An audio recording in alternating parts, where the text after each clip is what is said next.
Ok, então vamos começar a nossa aula.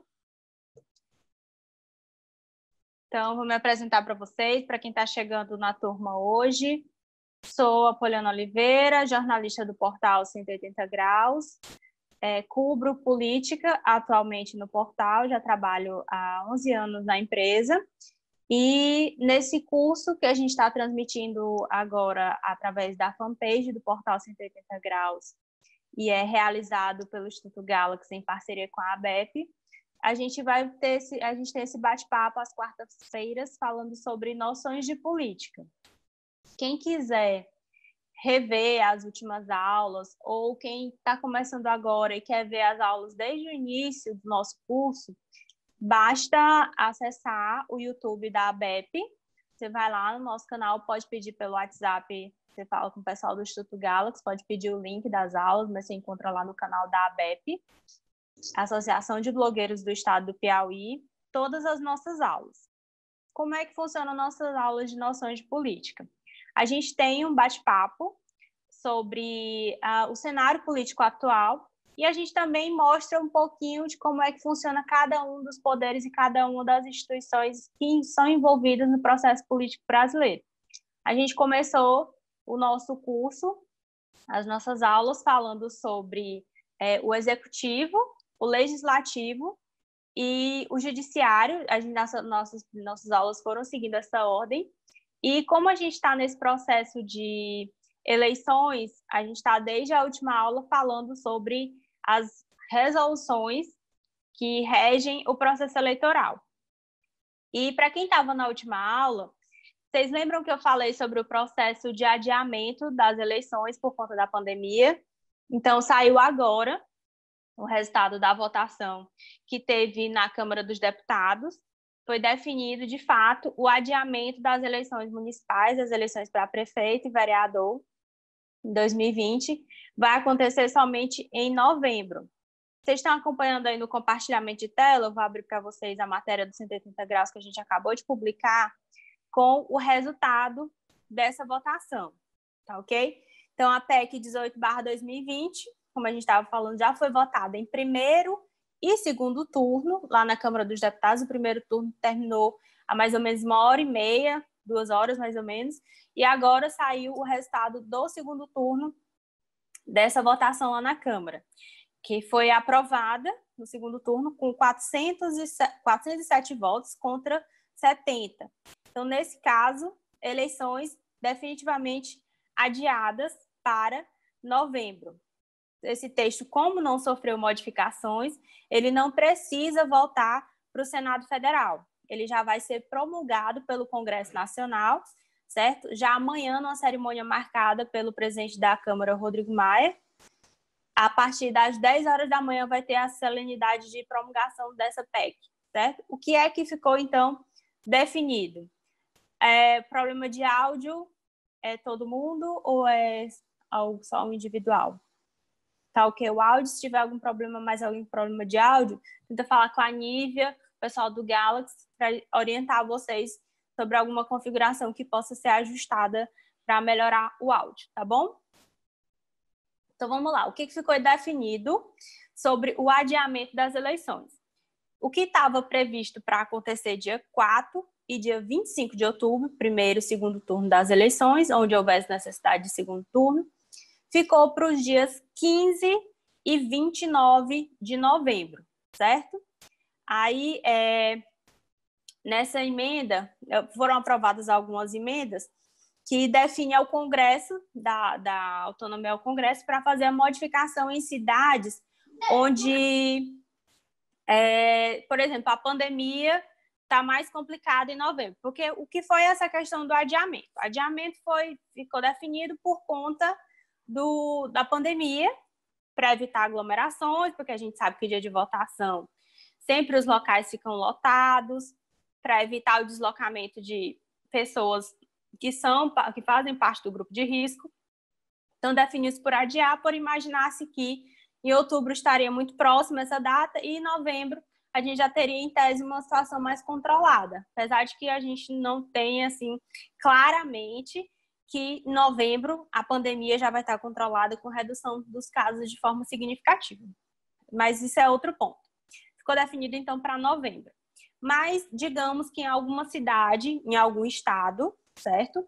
Essa pandemia não tenha sido controlada ainda em novembro, que Deus o livre. Aí o Congresso vai definir, vai deliberar sobre uma necessidade de novo adiamento dessa eleição. Deixar para janeiro ou dezembro, isso aí vai ficar a cargo do Congresso para decidir. Certo? Então, vamos ver aí as principais datas desse adiamento. Antes da gente voltar lá para as nossas resoluções sobre propaganda eleitoral, que era o que a gente estava tratando lá na semana passada. Ok? Então, quais as datas que foram alteradas e como ficaram essas modificações? Foi mudado a partir de 11 de agosto, como a gente já tinha comentado na última aula. Então, emissoras de rádio e televisão ficam proibidas de transmitir programa apresentado ou comentado por pré-candidato. Então, quem é pré-candidato, a partir do dia 11 de agosto, precisa se afastar desses programas, seja de rádio, seja de televisão, porque a gente sabe que eles vão ter visibilidade a mais, vão ter a visibilidade maior do que realmente os candidatos que não têm esse espaço de rádio e de TV. A outra data, 31 de agosto a 16 de setembro, é o prazo para a realização das convenções partidárias para definição de coligação e escolha dos candidatos. Então, para quem estava na última aula, lembrando, recapitulando para quem não estava, são nas convenções que os partidos decidem a sua lista definitiva de candidatos. A partir dessa convenção, esses nomes vão ser enviados para a Justiça Eleitoral, que vai fazer a análise sobre o deferimento ou não dessas candidaturas. A partir do momento em que a Justiça Eleitoral define se está deferido, se aquele candidato está na situação regular, se ele preenche os requisitos, todas as suas certidões estão ok, seus dados não é enquadrado na lei da ficha limpa, então ele se torna um candidato. E esse prazo para as convenções virtuais, ele acontece de 31 de agosto a 16 de setembro. Já foi publicado pelo Tribunal Superior Eleitoral as normas para poder garantir a autenticidade destas convenções, porque como elas são realizadas de forma virtual, então havia um risco de que poderia ter fraude, a questão da participação de todos os pré-candidatos, porque em algumas cidades pequenas, por exemplo, nem todos os pré-candidatos têm acesso à internet para participar dessas convenções virtuais, então o TSE definiu uma série de regras que estão disponíveis no site do TSE, a gente também colocou no 180 graus, essas normas para definir sobre a autenticidade destas convenções que vão ser realizadas. Dia 26 de setembro, outra data, que é o último dia para o registro de candidaturas. E também inicia o prazo para que a Justiça Eleitoral convoque partidos e emissoras para elaboração do plano de mídia, definir como é que vai ficar, então, os programas eleitorais. Todos aqueles horários, definir como é que vai funcionar as emissoras. Quem tiver mais em dúvida sobre esse detalhe, a gente tem mais informações, a gente debateu isso bem mais claramente na última aula. Após o dia 26 de setembro, início da propaganda eleitoral na internet, inclusive. 27 de outubro, que é o prazo para a divulgação de relatórios pelo partido e coligação e candidatos discriminando os recursos recebidos pelo fundo partidário. Fundo partidário, que é administrado pelos partidos, é repassado pela Justiça Eleitoral para os partidos, e os partidos fazem essa distribuição para os diretórios regionais, diretórios estaduais, e os diretórios estaduais definem essa distribuição para os diretórios municipais, saber como é que vai ser utilizado esses recursos. Isso precisa ser repassado ao TSE, inclusive com as regras de como vai ser feita essa distribuição dentro do partido. 15 de novembro, primeiro turno das eleições, que aconteceria, no caso, dia 4 de outubro, então vai para o dia 15 de novembro, 15 de novembro, primeiro turno das eleições, e dia 29, segundo turno das eleições, onde houver necessidade, onde os prefeitos não forem eleitos, no caso, no primeiro turno, faz o segundo turno, dia 29 de novembro. Até 15 de novembro é o prazo para li errado. 15 de dezembro, encaminhamento à Justiça Eleitoral do conjunto das prestações de contas das campanhas dos candidatos. 18 de dezembro, prazo final para a diplomação dos candidatos eleitos. Então, só os candidatos que são diplomados que podem tomar posse. Então, antes da posse, eles precisam passar por essa cerimônia de diplomação, que é conduzida pela Justiça Eleitoral.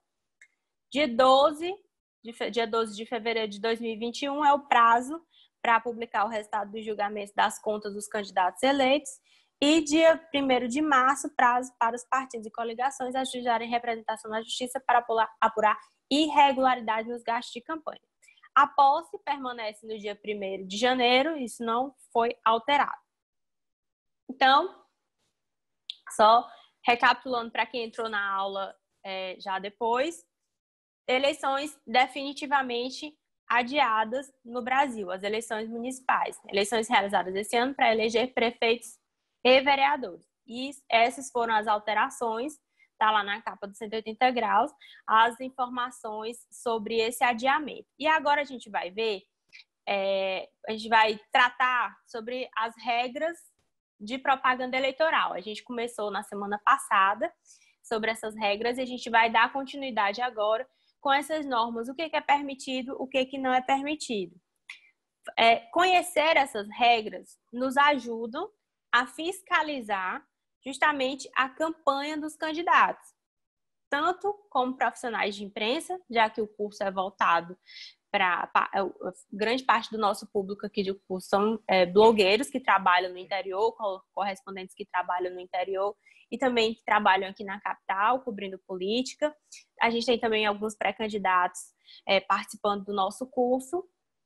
E para você também que está acompanhando nas nossas redes sociais, é importante conhecer essas regras, porque é a partir desse conhecimento das regras que a gente consegue fiscalizar a campanha, certo? Então, vamos lá.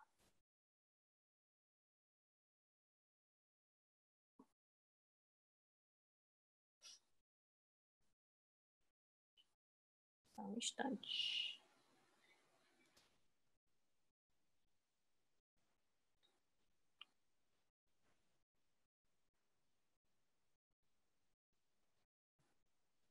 Só um instantinho.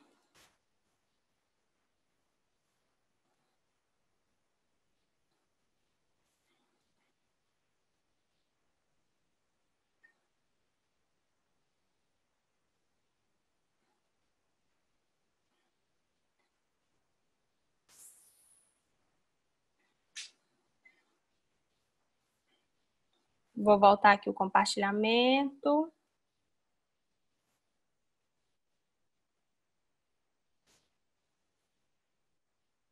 Na aula passada, slide 53. Toda nossa aula ela é baseada nas resoluções do Tribunal Superior Eleitoral, tá ok?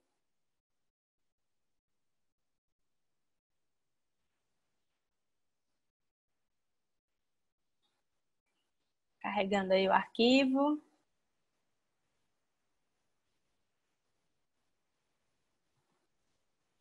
Então, esse aqui já é o calendário que a gente já discutiu ele. São essas datas que estão valendo a partir de agora. E vamos lá com a nossa resolução. As nossas resoluções de propaganda eleitoral, resolução número 23.610. Aqui a gente vai começar a falar sobre propaganda eleitoral em outdoor. Como é que funciona essa propaganda eleitoral em outdoor? Quais são as regras para esse tipo de propaganda?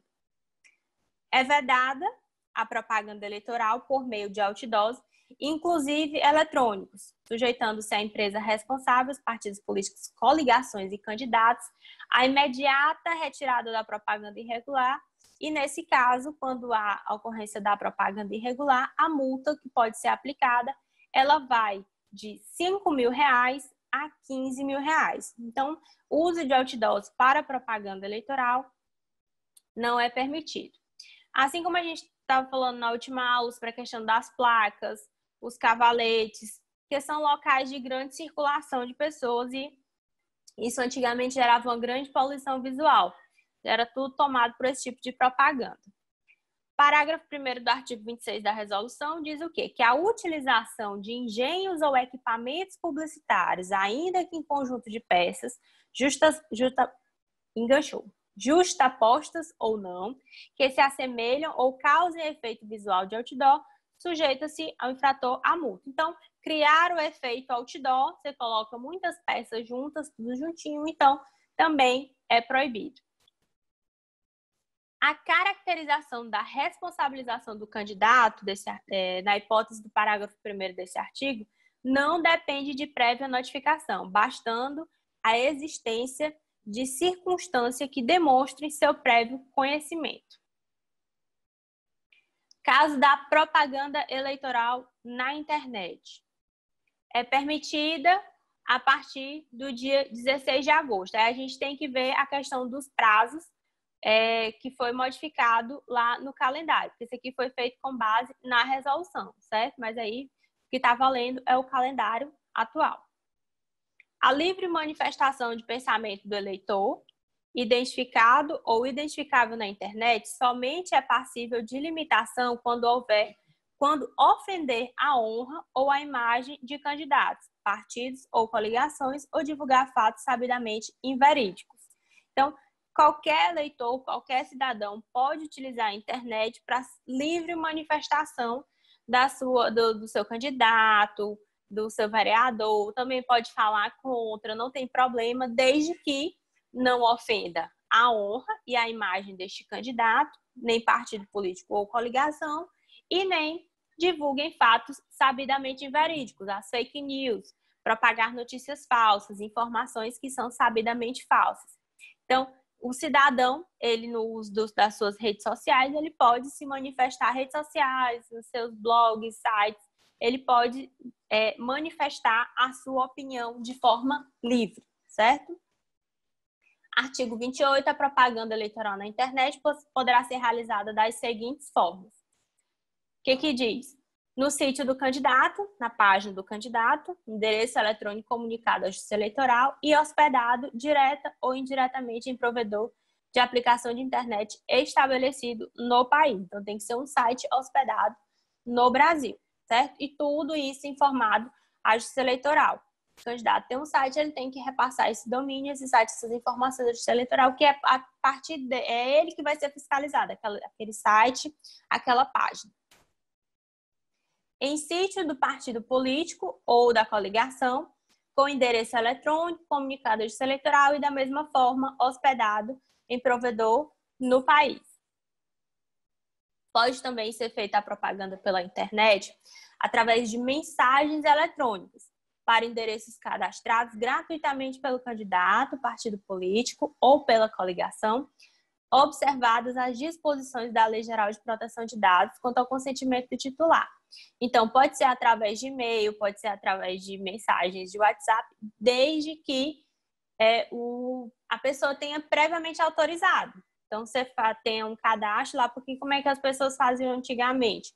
Vendia esse cadastro, a gente sabe que algumas empresas que têm esses cadastros de e-mail, de SMS, esses cadastros eram vendidos. Então, todo mundo acabava recebendo coisa de candidato que não tinha nada a ver com sua identificação, com sua bandeira partidária. Então, tudo chegava para você de forma muito solta, e-mails para você. Então, o que foi para preservar justamente o cidadão, o eleitor, agora o que é preciso fazer? Fazer um cadastro. A pessoa tem que dizer, olha, estou mandando meu e-mail, eu estou mandando o meu telefone, então eu autorizo receber mensagens por esse canal que eu estou autorizando. Também pode ser feita propaganda pela internet como? Por meio de blogs, redes sociais, sítios de mensagens instantâneas e aplicações de internet semelhantes, dentre as quais aplicativos de mensagem instantânea cujo conteúdo seja gerado ou editado.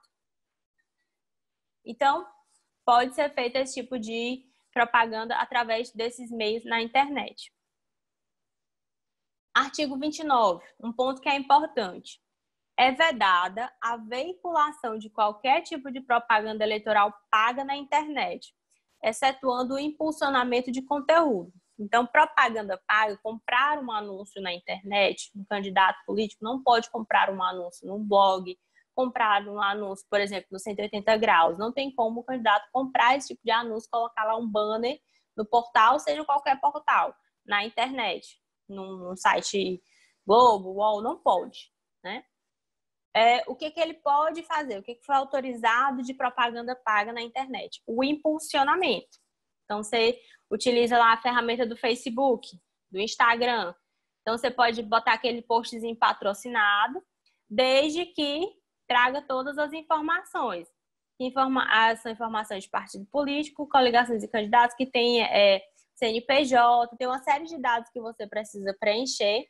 E as ferramentas, esses sites, essas mídias sociais, elas criam plataformas, disponibilizam plataformas específicas, páginas específicas para candidatos, justamente porque precisa atender uma série de regras. E a prestação de contas é também feita junto com esse dado, com os sites desses dados, porque precisa contratar diretamente, não dá para você contratar por meio de terceiros. É vedada, ainda que gratuitamente, a veiculação de propaganda eleitoral na internet em sítios de pessoas jurídicas com ou sem fins lucrativos, oficiais ou hospedados por órgãos ou entidades da administração pública, direta ou indireta da União, Estados, Distrito Federal e dos municípios. Parágrafo 2º.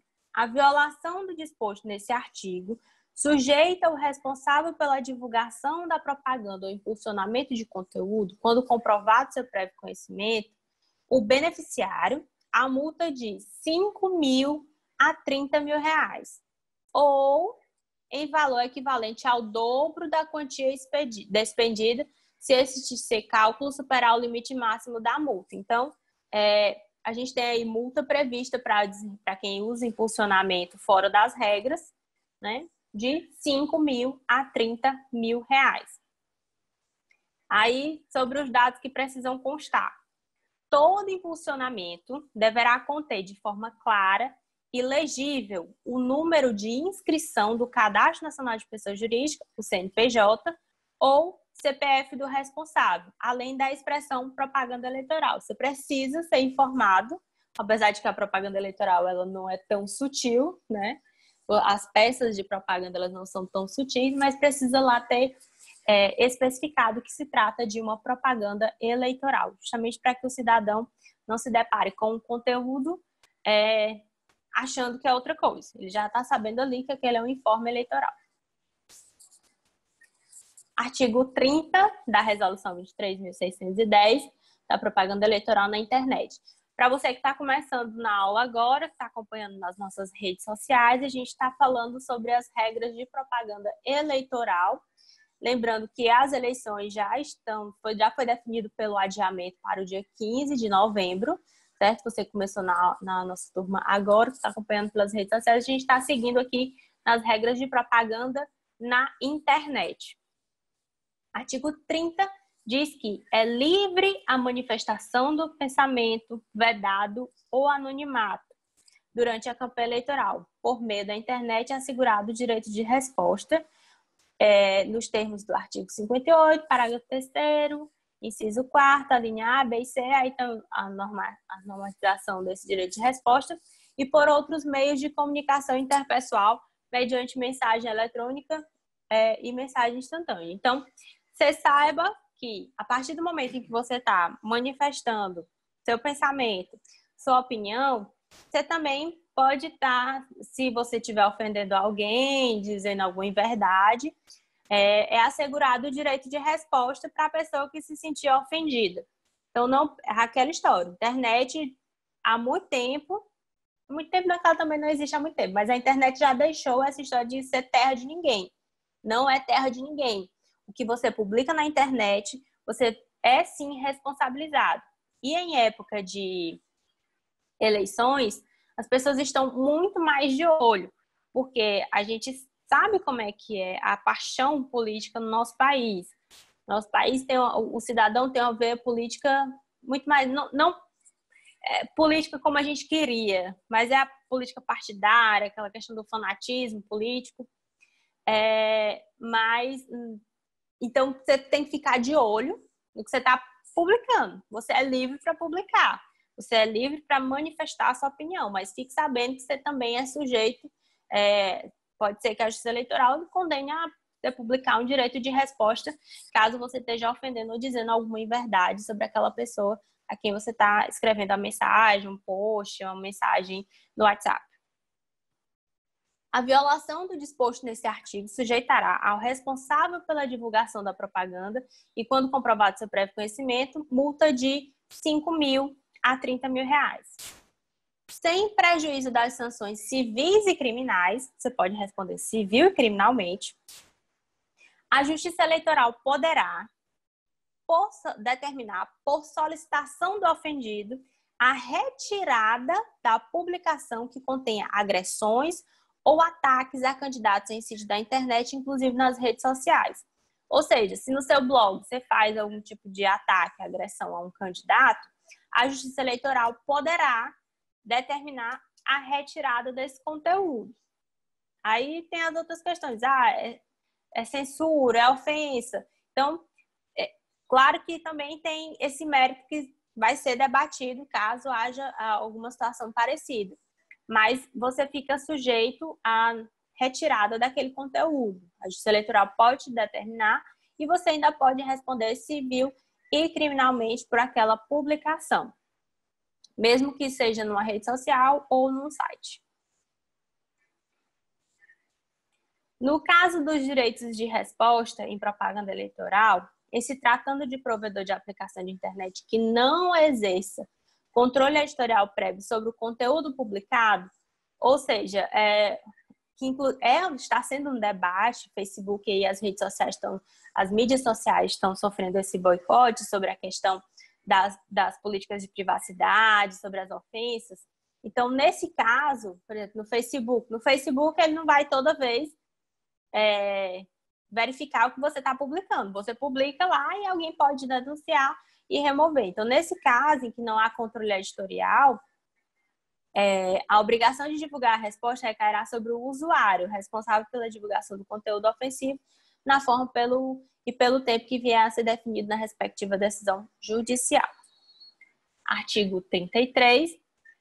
As mensagens eletrônicas e as mensagens instantâneas enviadas por candidatos, partidos políticos ou coligação por qualquer meio deverão dispor de mecanismo que permita o descadastramento pelo destinatário, obrigando o remetente a providenciá-lo no prazo de 48 horas. Então, você se inscreveu, você disse, olha, candidato Zezinho, eu quero receber, me inscrevi para receber o material da campanha do candidato Zezinho, mas não quero mais.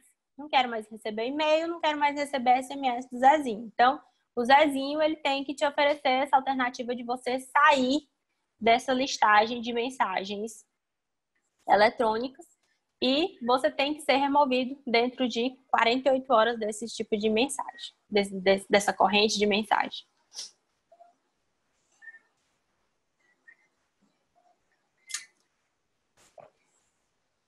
Só um momentinho para a água.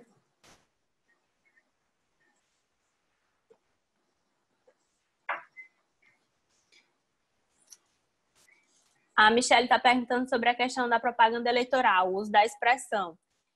Isso vale para o conteúdo impulsionado, certo? No caso de usar impulsionamento, é dentro do período de propaganda eleitoral, certo? A partir do momento em que a propaganda eleitoral na internet e que o impulsionamento por CNPJ for autorizado, certo? Então, você tem que...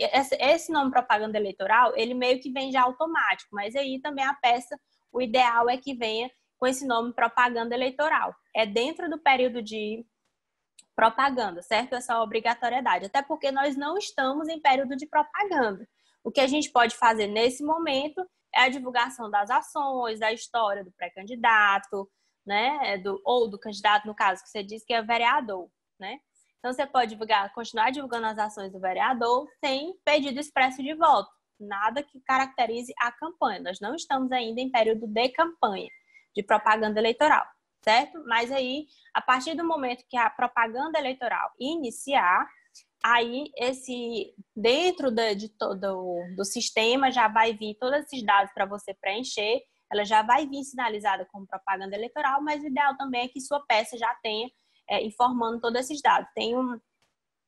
A resolução traz a lista de informações que você precisa colocar, tipo, se eu não me engano, a gente falou disso na aula passada. Tem que ter CNPJ, aí não tem mais coligação, no caso, para vereador, né? Mas tem o dado do partido, tem uma série que você pode vir na aula passada, ou você pode consultar a resolução 23.610, que tem a lista completa dos dados que precisam ter, ok?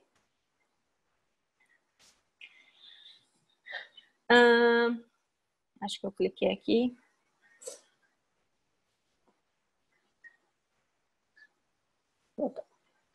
Artigo 42. São permitidas, até a antevéspera da eleição, a divulgação paga na imprensa escrita e a reprodução na internet do jornal impresso de até 10 anúncios de propaganda eleitoral por veículo, em datas diversas para cada candidato, no espaço máximo por edição de 1/8 de página de jornal padrão e 1/4 de página de revista ou tabloide, que é a propaganda nos jornais impressos, certo? Então, ela pode ser feita até a antevéspera da eleição, no caso, e que muitos jornais hoje eles fazem a reprodução do conteúdo na internet, a versão eletrônica, então pode ser feita. Essa propaganda, ela deve ser respeitada 1/8 de página. Nada, não tem mais aquelas páginas completas para o candidato, certo? De você botar uma página todinha, não tem. Então, geralmente vem numa página vem várias, como 8 propagandas de vários candidatos, certo? Deve constar no anúncio, de forma visível, o valor pago pela inserção. Então, tem que estar lá explicitado. Pagou R$500 por aquele anúncio, pagou R$1.000 por aquele anúncio. Tem que dizer já na peça que você já vai mandar para o jornal, então já tem que ter lá o valor com aquela inserção. A inobservância do disposto nesse artigo, sujeito ao responsável, pelos veículos de divulgação e partidos políticos, as coligações ou os candidatos beneficiados, multa de R$1.000 a R$10.000 ou equivalente ao valor da divulgação. Então, essas multas da Justiça Eleitoral, acho que comentei isso na última aula, elas são cumulativas tanto ao candidato, em alguns casos, né? Tanto ao candidato como ao veículo. Então, se o veículo comete uma irregularidade, o candidato mandou, o veículo publicou. Então, ele também é responsável pela irregularidade que aconteceu. Então, as multas da Justiça Eleitoral, elas comumente, no caso de divulgação na imprensa, de veículos de imprensa, paga o veículo, o candidato e a coligação, né? E dependendo, se não for o veículo, vai para o jornalista. O problema, no caso dos blogs, por exemplo.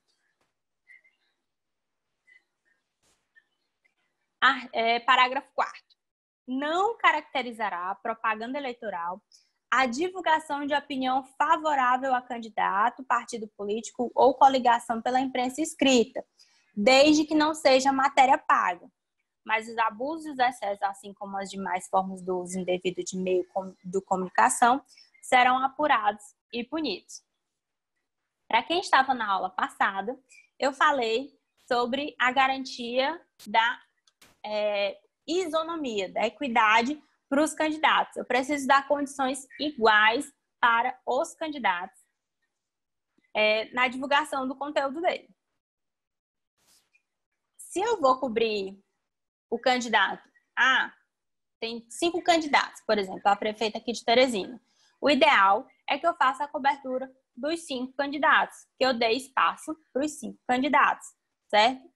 Para quem é blogueiro, para quem trabalha aí em sites, a cobertura ela deve ser feita de forma igual. Agora, no caso aí, para quem trabalha em jornal, na imprensa escrita, você faz um artigo fazendo uma posição favorável ao candidato.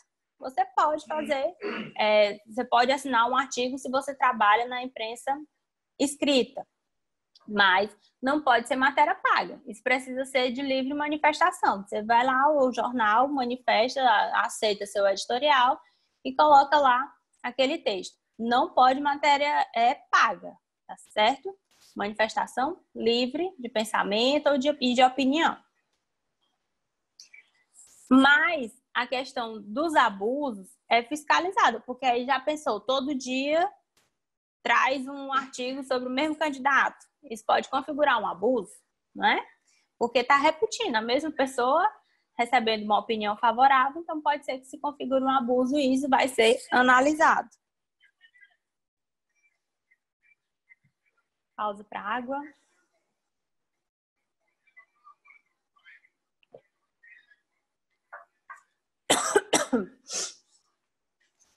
É autorizada a reprodução virtual das páginas do jornal impresso na internet, desde que no sítio eletrônico do próprio jornal. E aí precisa respeitar o mesmo formato, que é para também não desconfigurar a questão do limite do tamanho da publicidade que deve conter na página. O limite de anúncios previsto no caput do artigo será verificado de acordo com a imagem ou o nome do respectivo candidato, independentemente de quem tenha contratado a divulgação da propaganda. Então, por exemplo, os partidos, as coligações costumam botar a foto do candidato a prefeito do ladinho do candidato a vereador, um puxando voto para o outro, né? Então, digamos que aí usou demais a foto do candidato a prefeito. Vários candidatos a vereadores usaram a foto do candidato a prefeito. E aí, tá lá a imagem, tá lá o nome. Quem pagou a publicidade foi o candidato a vereador. Mas como o candidato a prefeito está aparecendo, isso aí poderá ser questionado, vai contar como uma propaganda a mais.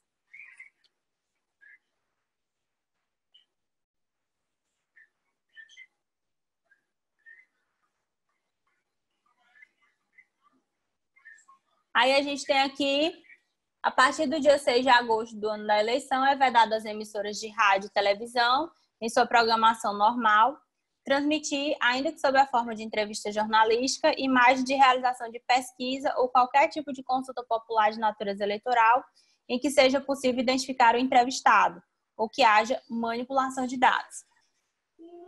Veicular propaganda política, dar tratamento privilegiado a candidato ou partido político ou coligação. Chamar toda semana o mesmo entrevistado, o mesmo partido, só chamar candidato do mesmo partido. Favorecer uma coligação, o candidato está no programa de manhã, de tarde, de noite. Então, esse tipo de tratamento privilegiado, ele pode ser questionado, sim, na Justiça Eleitoral. Veicular ou divulgar filmes, novelas, minisséries ou qualquer outro programa com alusão ou crítica a candidato ou a partido político, mesmo que dissimuladamente, exceto programas jornalísticos ou debates políticos. Então, as emissoras, digamos que tem um cantor que é candidato e a história dele já virou filme, né? Então, tem lá várias histórias sobre o candidato, no filme que foi feito para contar a história dele, porque ele é artista. Então, esse tipo de situação também pode ser questionada dentro deste período a partir do dia 6 de agosto. Divulgar nome de programa que se refira a candidato escolhido em convenção, ainda quando pré-existente, inclusive se coincidente com o nome do candidato ou o nome por ele indicado para uso na urna eletrônica. E, sendo coincidentes o nome do programa e do candidato, fica proibida sua divulgação sob pena de cancelamento do respectivo registro. Então, algo que remeta ao candidato. Digamos que tem lá Zezinho do Povo, o programa, certo? E aí o Zezinho na campanha quer utilizar essa história do povo na campanha eleitoral, ou então um apelido específico. Era um problema que sempre dava era com as propagandas do Mão Santa, né? Era tudo não sei o que santa, era luz santa, água santa. Então, sempre tinha esse problema porque o nome remetia diretamente ao candidato, né? Então, geralmente era questionado essa questão do uso do nome. Veicular, ficou repetido aqui. Certo. Debates. Também falei na última aula sobre a questão das regras para debate. Tem regras específicas. É preciso chamar todo mundo? É obrigada a emissora chamar todos os candidatos que estão concorrendo? Em minha cidade tem 10 candidatos, tem a emissora de TV lá, quer fazer a emissora de rádio também, quer fazer um debate, tem que chamar os 10 candidatos, os 12 candidatos. Então, essas regras também são definidas na resolução. Vamos ver o que diz aqui o artigo 44. Os debates transmitidos por emissora de rádio e televisão serão realizados segundo as regras estabelecidas em acordo celebrado entre os partidos políticos e a pessoa jurídica interessada na realização do evento. Então, essas regras, elas são definidas previamente. Eu já acompanhei vários debates aqui no Piauí, seja de candidatos a prefeito, a governador. Então, sempre antes tem uma reunião com a equipe jurídica do candidato, o candidato participa, a emissora chama todo mundo para definir as regras do debate. Vai ficar em pé, vai ficar sentado, né? Vai ser por tema ou vai ser pergunta específica?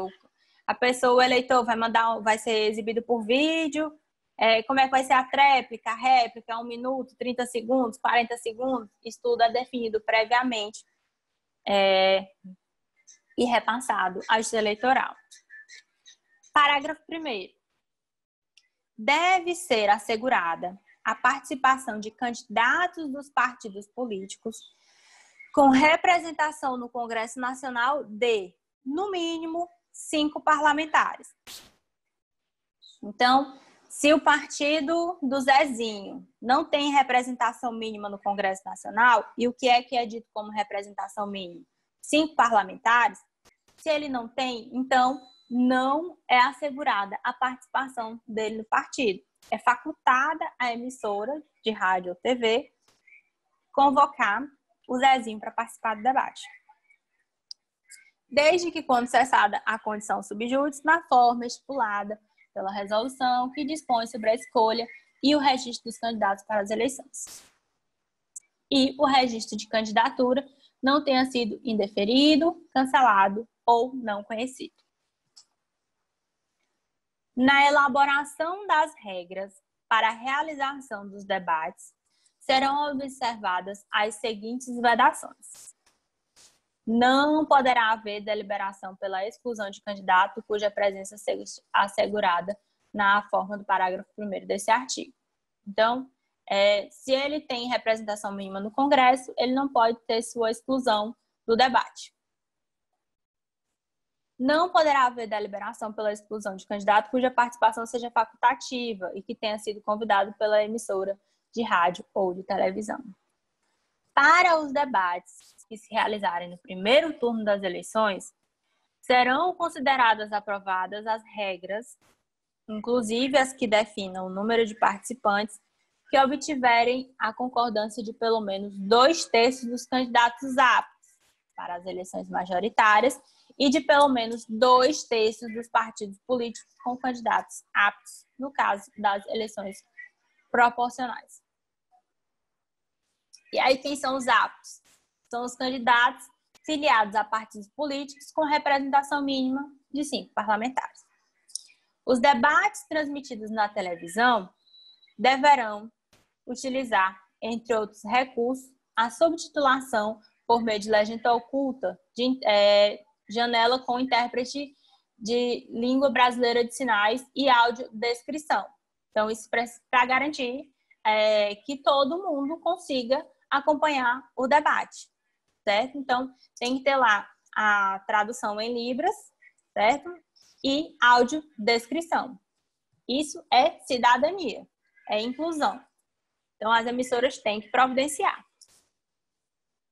Para efeito do disposto nesse artigo, considera-se representação de cada artigo político, cada partido político do Congresso, resultante da última eleição geral, com as adequações. Eventuais novas totalizações dos resultados para a Câmara dos Deputados que ocorrerem até o dia 20 de julho do ano da eleição, bem como eventuais novas eleições para o Senado ocorridas até a mesma data. Deixa eu verificar só aqui meu tempo, quanto é que eu ainda tenho.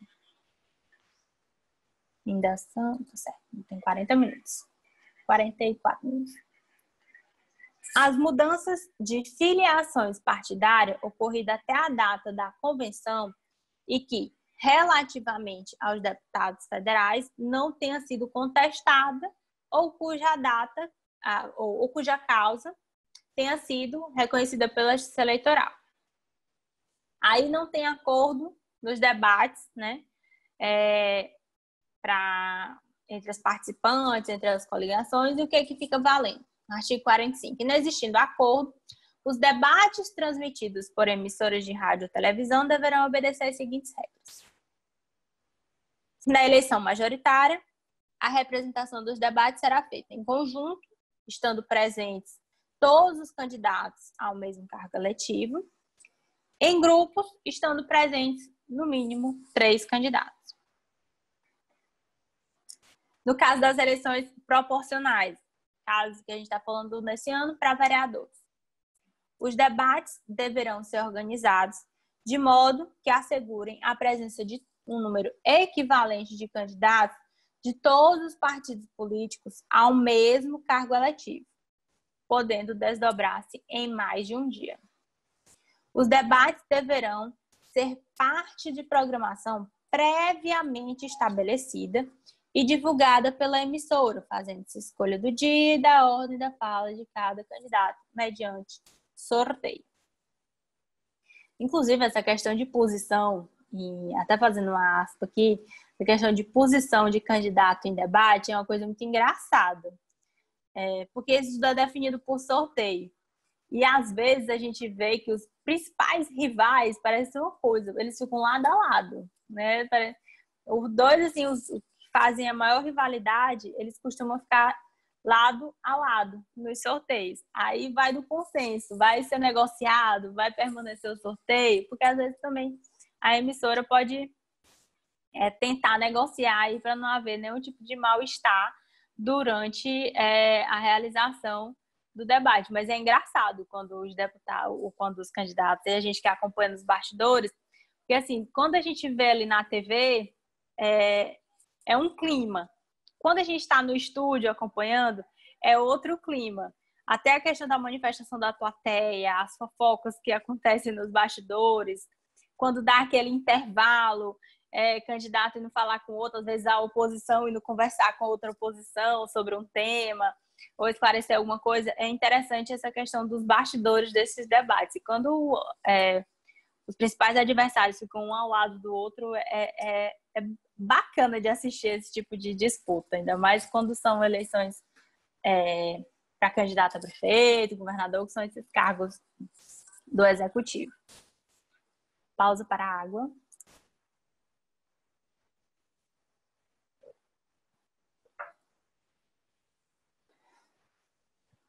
Artigo 45. A gente já viu isso aqui, né? 46. Em qualquer hipótese, deverá ser observado o seguinte: é admitida a realização de debate sem a presença de candidato de algum partido político ou coligação, desde que o veículo de comunicação responsável comprove tê-lo convidado com antecedência mínima de 72 horas da realização do debate. Então, a emissora tem que comprovar que convidou, que deixou ofício no comitê, como candidato. Então, se o cara foi convidado e não foi, pena para ele que arregou, né? Ou por motivo de força maior. Mas tem muito candidato que não vai, não comparece. Nós temos alguns casos na história recente deste país de candidatos que não comparecem aos debates. E também, assim, às vezes algum problema com a emissora, isso acontece também, né? O candidato não tem afinidade com a emissora e acaba que ele prefere não ir, né? Porque questões mesmo. Acha que não vai ser viável, mas tem candidato que só arrega mesmo, né? Não vai, porque, enfim, não vai. É vedada a participação de um mesmo candidato à eleição proporcional em mais de um debate na mesma emissora. Então, se o Zezinho, que é candidato a vereador, já foi para um debate na TV X, então ele não pode participar de um segundo debate. Descumprimento, né?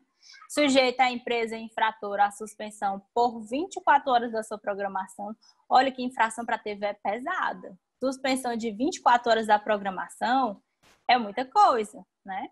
Com transmissão intercalada, a cada 15 minutos de mensagem de orientação ao eleitor. Imagina para uma TV ficar 24 horas sem programação, é muito pesado. Então, as emissoras elas costumam ser bem rígidas com essas regras para debate.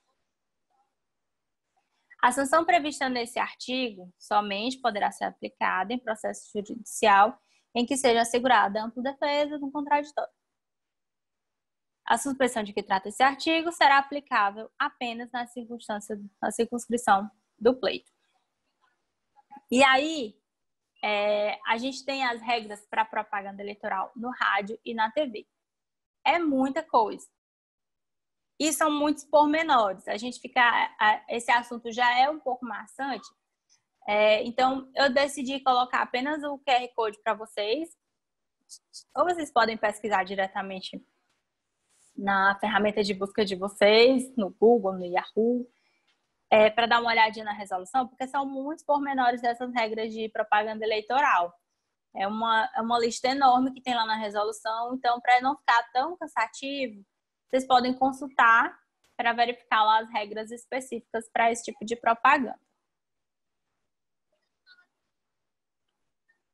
O que pode e o que não pode no dia da eleição, segundo a resolução. A gente começa a partir do artigo 82. Então, vocês vejam, a gente encerra ali a questão dos debates no artigo 47. Aí a gente faz essa pausa propaganda eleitoral e está voltando no artigo 82. Então, é muito artigo para tratar sobre propaganda no rádio e na TV. O que pode e o que não pode. No dia da eleição, pode manifestação individual e silenciosa da preferência do eleitor por partido político, coligação ou candidato, revelada como bandeiras, broches, dísticos, adesivos e camisetas. Então, você pode fazer sua manifestação silenciosa, entrar lá no local de votação, pode levar sua bandeirinha, pode colocar seu brochezinho, um adesivo, a camiseta. A gente que é jornalista, nós que somos jornalistas, é até interessante, porque, assim, às vezes a pessoa da campanha, não em dia de eleição, tanto, porque não pode. E se a gente pega, é complicado. Mas, às vezes, vem um político conhecido assim, bota nas suas costas, no dia da convenção. Esse ano não vai ter convenção particular, né? Então, para a gente que é jornalista, é engraçado que a gente vai para as caminhadas. Quando eu chego em casa, eu tenho um monte de adesivo nas minhas costas, de vários candidatos. Eu nem sabia que estava andando. Chegava para cumprimentar e colocando adesivo nas minhas costas.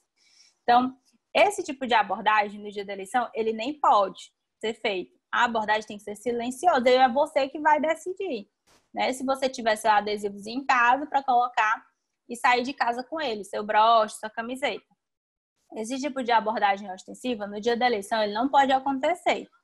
Tem que ser natural. A pessoa sai de casa com seu material para ir votar. Mas é engraçado esse negócio de adesivo, porque a gente chega com tanto adesivo em casa em dia de cobertura de caminhada. Esse ano, eu acho muito difícil a realização dessas caminhadas, né, dessas carreatas. Eu não sei como é que vai ficar por conta da pandemia. Talvez em algumas cidades ainda aconteça, onde a situação estiver mais controlada. E porque assim, não é só o candidato querer, tem que ter também a adesão dos eleitores. Então eu vejo assim alguma resistência que vai haver realmente alguma resistência das pessoas quererem participarem desses atos e se expor ao vírus. A gente não sabe aí a previsão de quando vai ter vacina de fato, e sobre a questão também da demanda dos leitos, que preocupa a população. Então, a gente vai ter uma campanha para prefeito bem atípica, inédita, eu acredito, no nosso país. E já começa pelas convenções virtuais. Nós que somos jornalistas, é como se fosse um start, acho que para todo mundo, para os partidos, para os candidatos. A convenção, ela funciona como um start, é quando a gente entra realmente no clima de eleição. E a gente chegou aqui em julho e cadê a eleição? Cadê a convenção, né? Não há clima para isso, não há possibilidade para isso. Então, a gente já tem algumas reuniões acontecendo dos partidos para definir candidaturas de forma virtual. Está complicado, inclusive, de fiscalizar e acompanhar esse tipo de situação. Então, essas reuniões de partido, porque a imprensa costuma fiscal, a imprensa serve como fiscal desses processos. Então, ficou bem mais complicado para a gente estar, de fato, acompanhando esse tipo de situação. Então, é muito atípica uma eleição dessa em meio à pandemia, fora o fato de que o processo está completamente politizado. Essa eleição, ou a pandemia, está sendo politizada, né? São pré-candidatos que fazem críticas pelo simples fato de querer ser oposição, de fazer o contraponto. A gente vê que não tem uma base científica para fazer certos questionamentos. Então, tem aí, o processo está muito politizado, essa pandemia. E quem sofre com isso é a população, com esse excesso de informação, muitas vezes divulgada de forma errada, e que pode levar a atitudes que as expõem realmente ao vírus, né? E a uma situação de perigo de saúde. Voltando.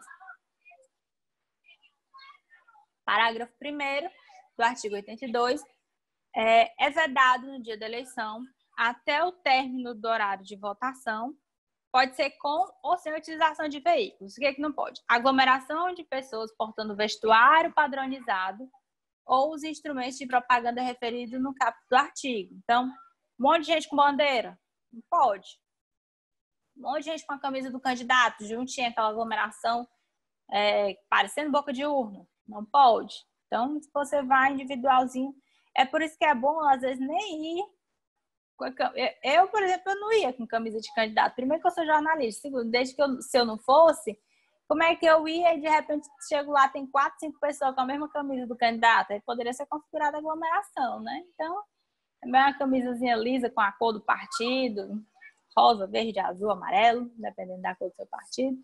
Então, várias pessoas com camisas padronizadas pode configurar propaganda irregular na eleição, dia da eleição. Não pode caracterização de manifestação coletiva ou ruidosa, abordagem, aliciamento, utilização de método de persuasão ou convencimento, que é o que a gente chama de boca de urna. Então, no dia da eleição, nada de ter alguém abordando você, né? Se você faz parte de campanha de candidato, também não pode incentivar que haja esse tipo de abordagem no dia da eleição. No dia da eleição, o que era para ter sido feito na campanha era antes. No dia da eleição, tá na mão do povo, tá na mão do eleitor. Também não pode a distribuição de camisetas. E aí, no recinto das sessões eleitorais, parágrafo 2º, e juntas apuradoras, é proibido aos servidores da Justiça Eleitoral, aos mesários, aos escrutinadores, o uso de vestuário ou objeto que contenha qualquer propaganda de partido político, de coligação ou de candidato.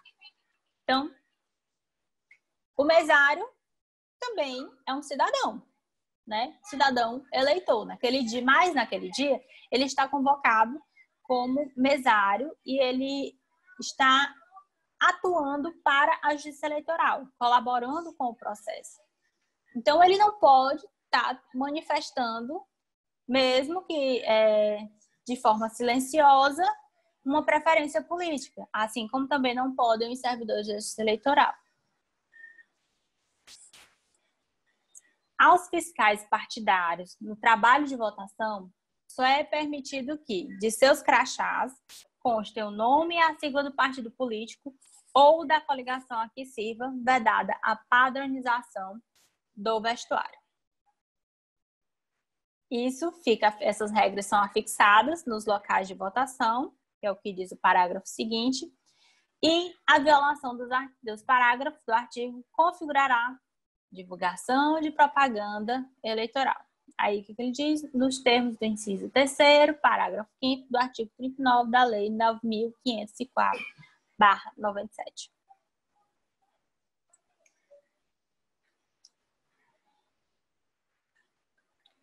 Seguindo.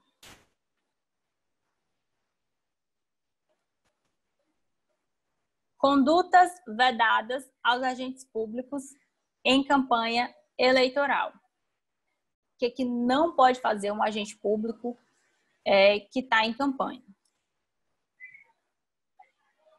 Isso aqui pega muita gente. Quem é prefeito, quem é vereador. Isso aqui é uma das coisas que que o candidato precisa ficar de olho se ele já exerce algum mandato.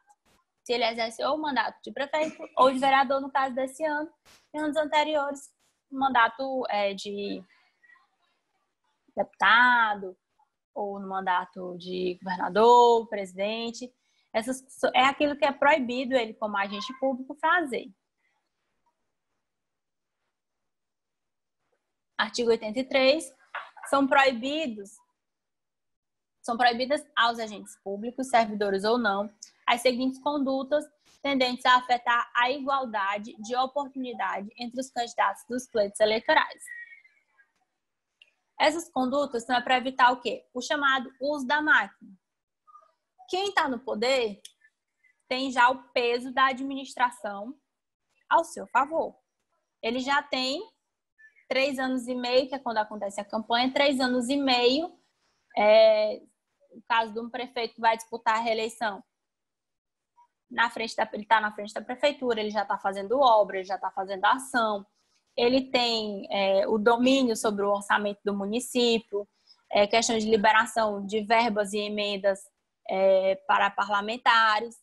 Então, para evitar que o pleito fique desigual a favor de pessoas que já estão nos mandatos, foram instituídas as seguintes regras. Primeiro, é proibido ceder ou usar, em benefício do candidato de partido político ou de coligação, bens móveis ou imóveis pertencentes à administração direta ou indireta da União, Estado, do Distrito Federal, dos territórios e dos municípios, ressalvada a realização de convenção partidária. Hoje o óculos está dificultando a minha vida. Diminuir aqui um pouquinho o brilho do computador, minha cabeça está querendo ver. Vamos lá. Usar material ou serviços custeados pelo governo ou casas legislativas que excedam as prerrogativas consignadas nos regimes das normas dos órgãos que a integram.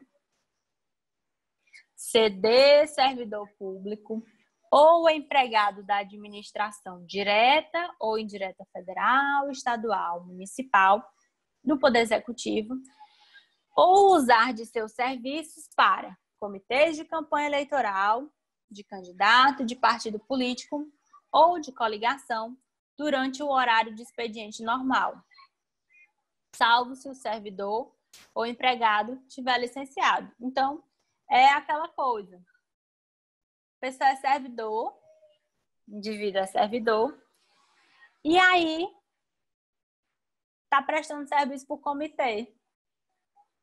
Não pode. Ele é servidor público. No horário do expediente, não pode ser feito isso, porque você pode chegar na prefeitura, na Câmara, e cadê fulano? Não está no comitê. Mas vai no expediente dele. Isso acontece muito. Então, não pode esse tipo de coisa. Fazer ou permitir uso promocional em favor de candidato de partido político ou de coligação, de distribuição gratuita de bens e serviços de caráter social, custeados ou subvencionados pelo poder público. Também não pode nomear, contratar ou de qualquer forma admitir, demitir sem justa causa, suprimir ou readaptar vantagens ou por outros meios dificultar ou impedir o exercício funcional, ou remover, transferir, exonerar servidor público na circunscrição no pleito dos 3 meses que antecedem a eleição até a posse dos eleitos sob pena de nulidade do pleito. Essa história de transferência de servidor, eu me lembro de um caso que eu cobri justamente sobre a transferência de servidor em razão de declaração de voto. Para quem não conhece realidade de interior, pode ser uma novidade, mas para quem já passou por eleições municipais no interior, sabe muito bem do que eu estou falando. O que acontece?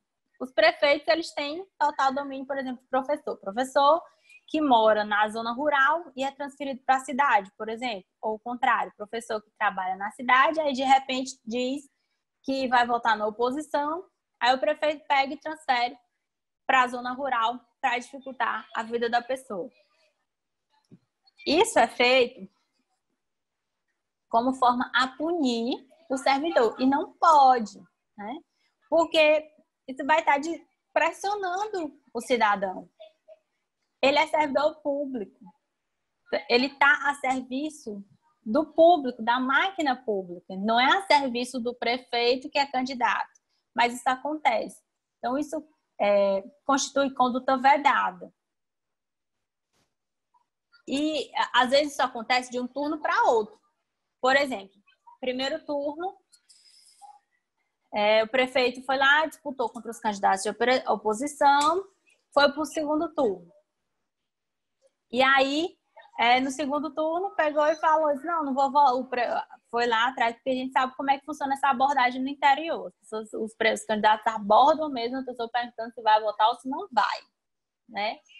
Lembrando que eu não estou falando aqui de todo mundo. Eu estou falando de casos que já aconteceram, eu não vou mencionar aqui de quem se estou falando, mas a história recente está aí para quem quiser pesquisar, encontra casos aqui no Piauí disso.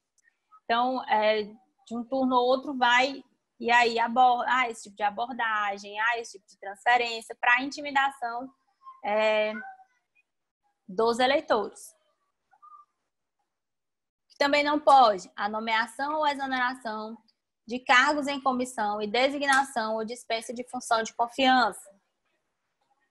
Nomeação para cargos do Poder Judiciário, do Ministério Público, dos tribunais ou conselhos de contas dos órgãos do Presidente da República, da Presidência da República. Porque são o quê? São órgãos que podem interferir ao longo do processo eleitoral.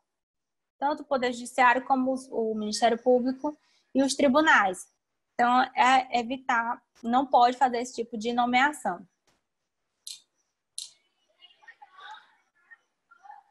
Também não pode fazer a nomeação dos aprovados em concursos públicos homologados até o início daquele prazo. A nomeação ou contratação necessária à instalação ou funcionamento inadiável de serviços públicos essenciais com prévia e expressa autorização do chefe do Poder Executivo. Também não pode fazer transferência ou remoção ex officio de militares, policiais civis ou agentes penitenciários.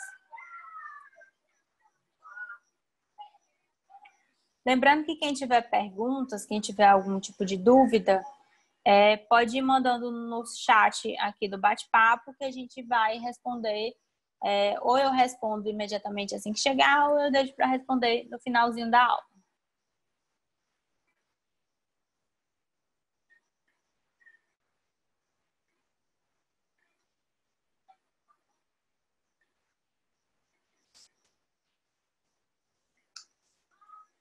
nos 3 meses que antecedem a eleição, até sua realização, não pode realizar transferência voluntária de recursos da União aos estados e municípios e dos estados aos municípios sob pena de nulidade de pleito direito.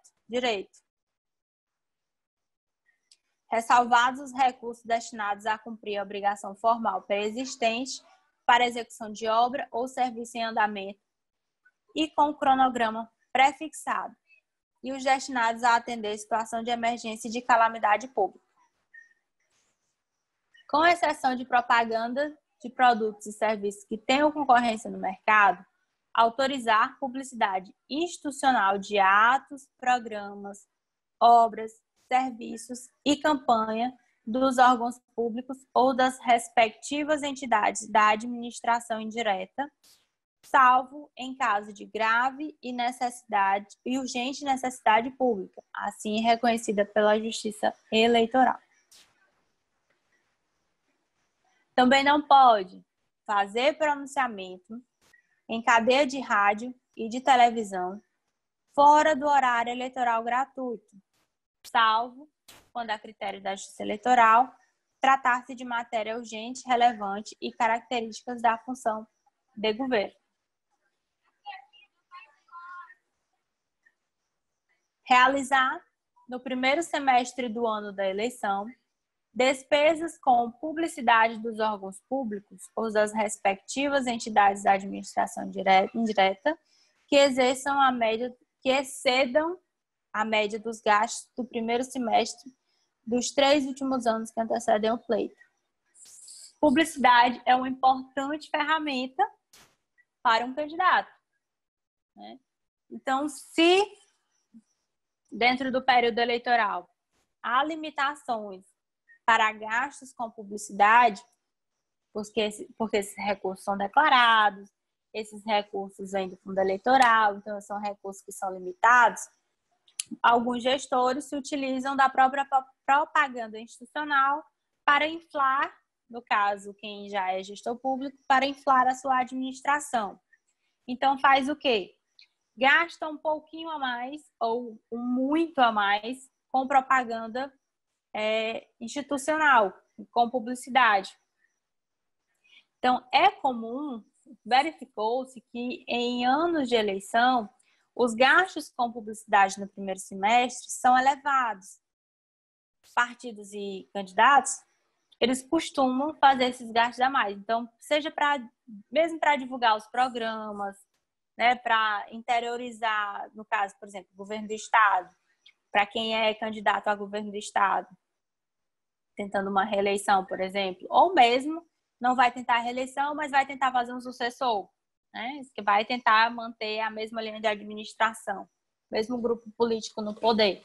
Então, se aproveita no primeiro semestre para fazer gastos com propaganda institucional, esse tipo de divulgação, então paga com o dinheiro público. É uma espécie de campanha paga pelos cofres públicos, porque mesmo que esteja divulgando ações do governo, essa divulgação está sendo exacerbada. E aí utiliza-se a comparação dos mesmos gastos com publicidade nos primeiros semestres dos 3 últimos anos da administração.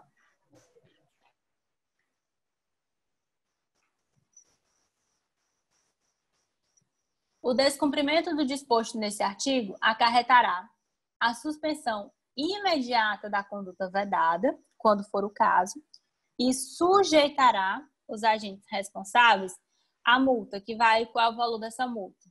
De R$ 5.320 a R$ 106.410, sem prejuízo de outras sanções de caráter constitucional, administrativo ou disciplinar, fixada pelas demais leis vigentes.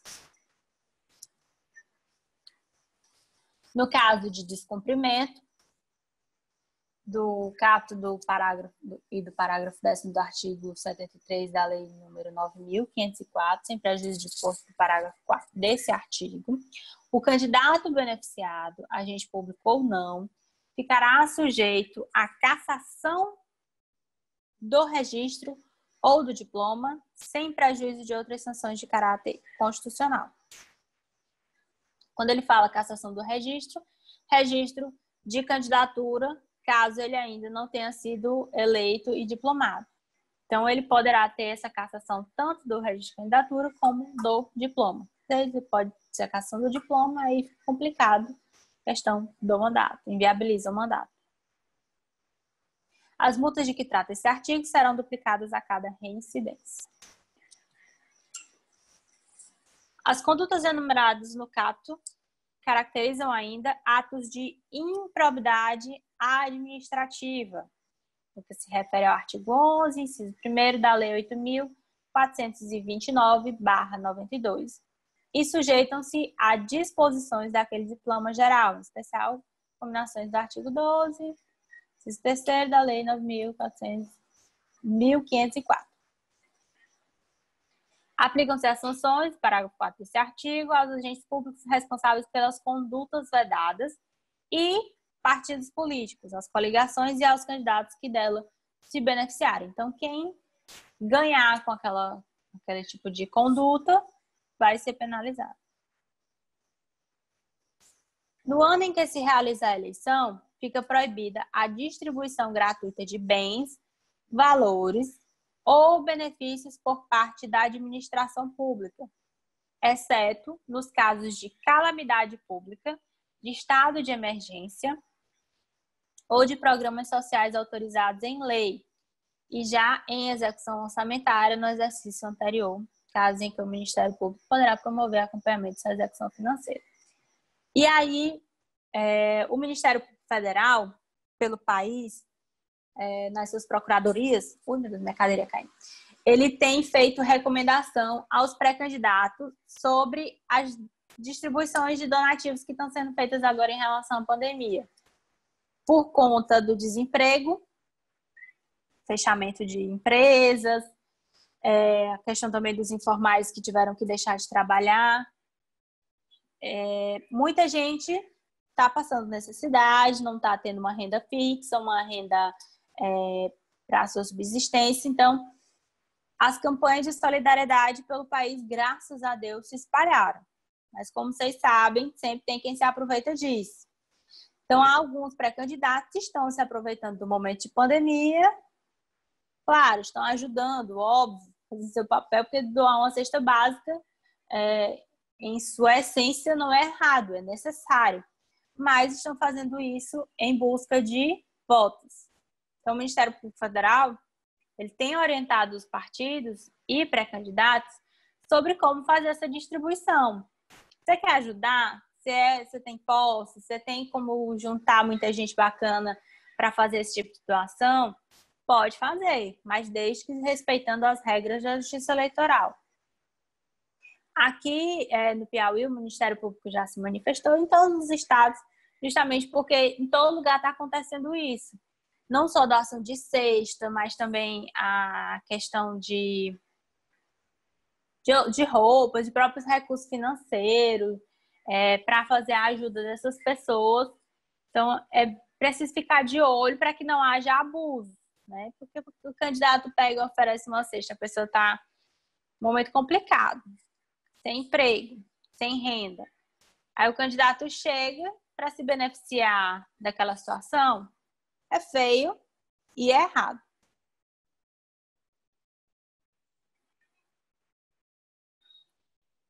Artigo 84. A publicidade dos atos, programas, obras, serviços e campanhas dos órgãos públicos deverá ter caráter educativo, informativo ou de orientação social. Dela não podendo constar nomes, símbolos ou imagens que caracterizem promoção pessoal de autoridades ou de servidores públicos. Vocês já viram, em época de eleição, nas placas de obras públicas, é tudo cobertinho, né? O nome dos políticos, a questão até da logomarca do governo também é removida. Tudo para que não haja essa identificação com o candidato. Eu até acho errado, eu pessoalmente acho errado, cada governo chegar e mudar, colocar a sua própria marca de governo, né? chegou no governo do estado do Piauí, por exemplo, já muda o slogan, já muda a marca, o brasão do governo é diferente. Eu acho que o poder público não é impessoal, a administração não é impessoal, então tem o brasão do estado e ponto final. Na prefeitura do mesmo jeito, cada prefeito tem cidade que cada prefeito, cada administração, o muro da escola é uma cor diferente. Pinta o muro da escola da cor da administração, da cor do slogan, do brasão do município. Para mim, primeiro isso é gasto de recurso, né? Tem que pintar a escola porque precisa, não porque vai mudar a cor para adequar a nova administração. É impessoal, o poder público é impessoal.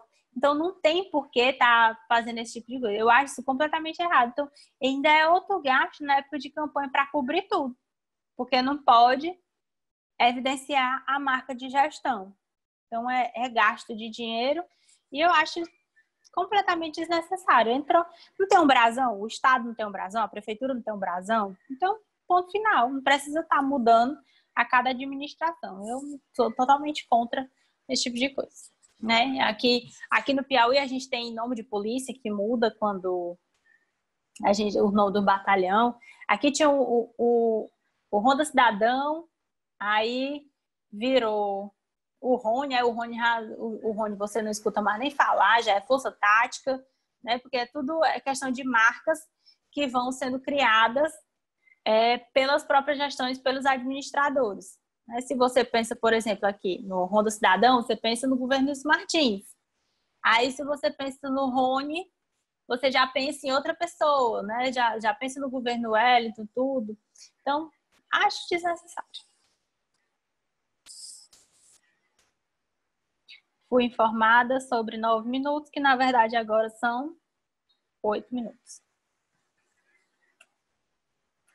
Configura abuso de autoridade para os fins dispostos no artigo 22, a Lei Complementar 64/90, a infringência do fixado no caput, ficando responsável se o candidato sujeito ao cancelamento do registro de candidatura ou do diploma. Nos 3 meses que antecedem as eleições, é proibida a participação na realização de inauguração, é vedada a contratação de shows artísticos pagos com recursos públicos. Então, nada de inaugurar praça e chamar a cantora do momento ou o cantor do momento para inaugurar, pagando com recurso público. Também, no caso de descumprimento, sem prejuízo da suspensão imediata da conduta, o candidato beneficiado, agente público ou não, ficará sujeito à cassação do registro ou diploma. É proibido a qualquer candidato comparecer nos 3 meses que antecedem a eleição, a inauguração de obras públicas. Então, há uma corrida nos estados e municípios, dependendo da campanha, para inaugurar a obra antes do período vedado. Então, tem gente... porque o seguinte, o interessante para quem é candidato, para quem está no poder e quer tentar se reeleger ou tentar eleger um sucessor, é o quê? É ele ir lá, aparecer na foto, desenlaçar o laço de inauguração, fazer o descerramento da placa da obra, né? Para ele é o que tem graça, é ele que vai aparecer na foto, é ele que vai lá estar cumprimentando as pessoas, dizendo que foi ele que entregou. Então, quando chega o período vedado, já não podem mais participar quem é candidato. Então, por exemplo, se o prefeito está disputando a reeleição, a obra é dele, ok, a obra é dele, mas ele não pode ir lá participar da inauguração, né? Aí, na observância do disposto no artigo, também sujeito infrator à cassação do registro ou diploma. A realização de evento assemelhado ou que simule inauguração poderá ser apurada na forma do artigo 22, Lei Complementar 104/90, ou ser verificado na ação de impugnação de mandato eletivo.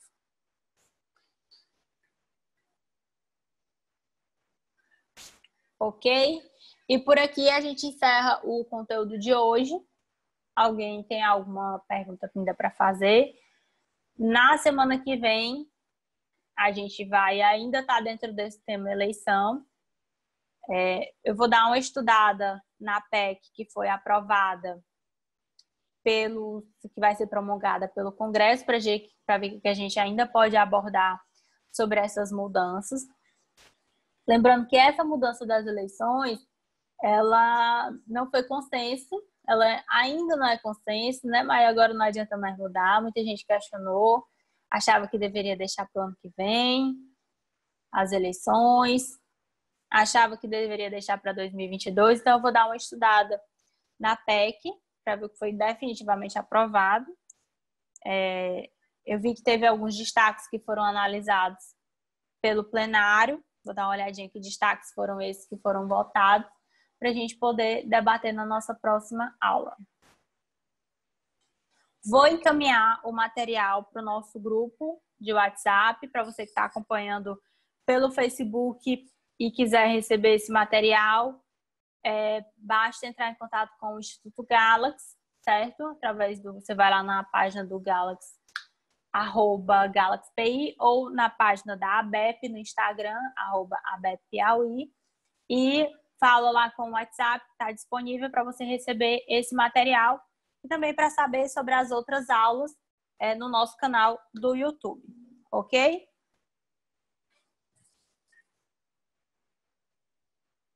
Como estamos de tempo.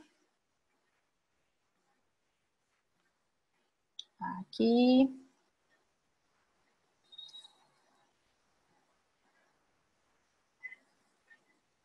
Vamos ver aqui, questionamento. Minha filha, o gato está entusiasmando o juiz. Deixa eu ver aqui das perguntas aqui. Só abrindo aqui a janelinha de perguntas.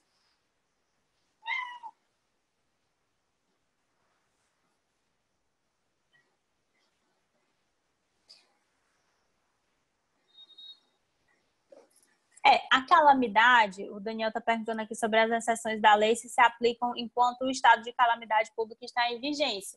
A calamidade pública ela precisa ser reconhecida através de decreto, e esse decreto precisa ser reconhecido, por exemplo, no caso dos municípios, pelos estados, pela Assembleia Legislativa, que os municípios decretaram calamidade no Piauí por conta da pandemia. Tem que ser reconhecido pela Assembleia. Então, não basta só o prefeito baixar um decreto e já está valendo a calamidade. Isso precisa ser reconhecido. Então, o estado de calamidade pública, ele é reconhecido. Então, só existe calamidade com reconhecimento. Então, se não tem calamidade, não tem como estar valendo um pronunciamento de emergência. A não ser que seja uma catástrofe, algo urgente, e que não tenha, digamos, por exemplo, um furacão, né?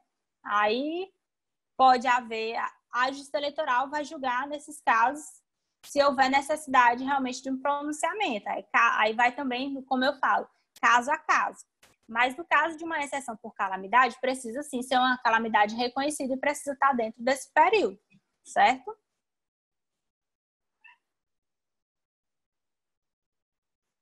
Mais alguma pergunta? Para quem faz parte da nossa aula pelo aplicativo Zoom, eu vou também mandar a nossa atividade pelo WhatsApp. Eu recebi dessa semana algumas atividades, né? Gostei muito de alguns infográficos que eu recebi sobre as mudanças. Eu vou passar, junto com o slide, eu vou passar também a atividade para ser entregue no prazo, acho que é até sexta-feira, né? Tá, acho que é sexta, sábado, 18 horas. Minha memória é terrível. Mas aí lá basta pegar as informações. Eu vou colocar para vocês o prazo que eu tenho que entregar. Mas minha memória me falha. Ok? Já estou no meu minutinho final. Já vou começar então a me despedir de vocês. Qualquer dúvida pode entrar em contato comigo no meu e-mail, apolianaoliveira180@gmail.com, ou no meu WhatsApp 86981037243. Pode falar comigo no WhatsApp, às vezes eu demoro para responder, mas eu respondo, tá bom? É isso, alguém mais quer dizer alguma coisa? Estamos encerrando por hoje, até mais, e me deram tchau, então tchau.